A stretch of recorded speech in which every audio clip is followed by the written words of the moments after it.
ফলাফল ঘোষণার মাধ্যমে শেষ হলো বহুল প্রতীক্ষিত ডাকসু নির্বাচনের সব আয়োজন।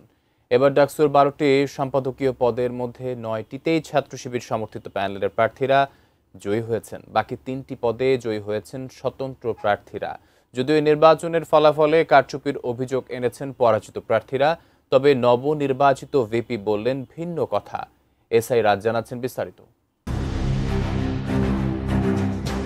এই কান্না কোনো বিষাদ কিংবা বিয়োগের নয়, এ যেন আনন্দের অশ্রুধারা। ডাকসু নির্বাচনে বিপুল ভোটের ব্যবধানে বিজয়ী হওয়ার খবর শুনে এভাবেই আনন্দের কান্নায় ভেঙে পড়েন নবনির্বাচিত GS S M Farhad Hossain. প্রাচ্যের অক্সফোর্ড খ্যাত ঢাকা বিশ্ববিদ্যালয়ের কেন্দ্রীয় ছাত্র সংসদ নির্বাচনে এবার ভিপি, জিএস, এজিএস সহ 28টি পদে 23টিতেই বিজয়ী হয়েছে শিবির সমর্থিত ঐক্যবদ্ধ শিক্ষার্থী জোটের প্রার্থীরা। গণ অভ্যুত্থানে আওয়ামী লীগ সরকারের পতনের পর গত বছরের সেপ্টেম্বর মাস থেকে ক্যাম্পাসে প্রকাশ্যে রাজনীতি শুরু করে ছাত্র শিবির। এর 1 বছরের মাথায় ডাকসু নির্বাচনে বড় জয় পেলেন তারা।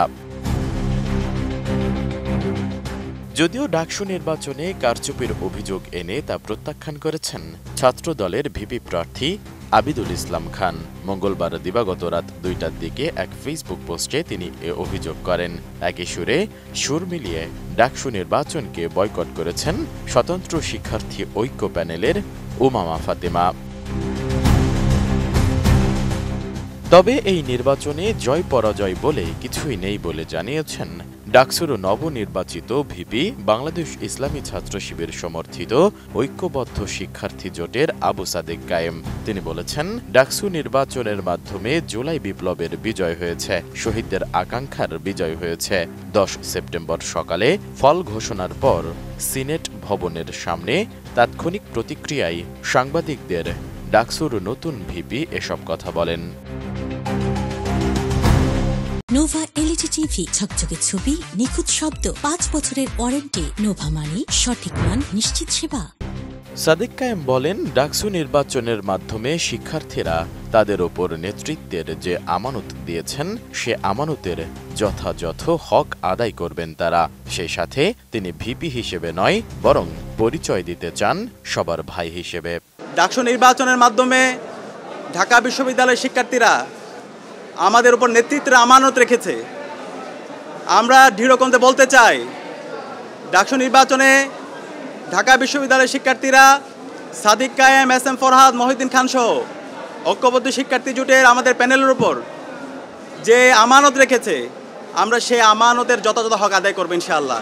এ সময় ঢাবি ক্যাম্পাসকে সবার জন্য নিরাপদ ক্যাম্পাস হিসেবে উপহার দেওয়ার প্রতিশ্রুতি দেন সাদেক কায়েম।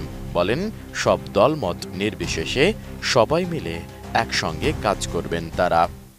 আমরা আমাদের এই ক্যাম্পাসকে সবার জন্য একটা নিরাপদ ক্যাম্পাস হিসাবে বিনির্মাণ করার আমরা প্রতিজ্ঞা করছি। একই সাথে আমাদের এই ঢাকা বিশ্ববিদ্যালয়ের যেই ধর্মের, যে পথের, যে মতের, যে আদর্শের লোক না হোক না কেন, আমরা সবাই একসাথে কাজ করব। আমরা এই ঢাকা বিশ্ববিদ্যালয়কে একটা মাল্টিকালচারাল ইনস্টিটিউট হিসাবে আমরা বিনির্মাণ করব। সংবাদ সম্মেলনে শিবির সমর্থিত ঐক্যবদ্ধ শিক্ষার্থী জোট প্যানেলের জিএস পদে জয়ী এস এম ফরহাদ প্রতিক্রিয়ায় বলেন, শিক্ষার্থীরা যে আমানত দিয়েছেন সেটি রক্ষা করা এখন তাদের বড় দায়িত্ব। এটি কোনো শিবিরের বিজয় নয়, এটি কোনো সাদিক কায়েম কিংবা ফরহাদের বিজয় নয়, এটি মূলত শিক্ষার্থীদের বিজয়। সব কিছুর ঊর্ধ্বে এসে, সব কিছু ভুলে যেয়ে ঢাকা বিশ্ববিদ্যালয়ের সকল শিক্ষার্থীকে ধারণ করে সহযোদ্ধা হয়ে আমরা তাদের ভয়েসগুলো রেজ করতে চাই, তাদের সাথে কাজ করতে চাই।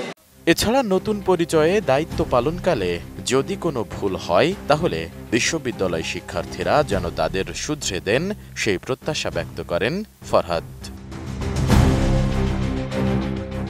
এসআই রাজ, এটিএন নিউজ, ঢাকা।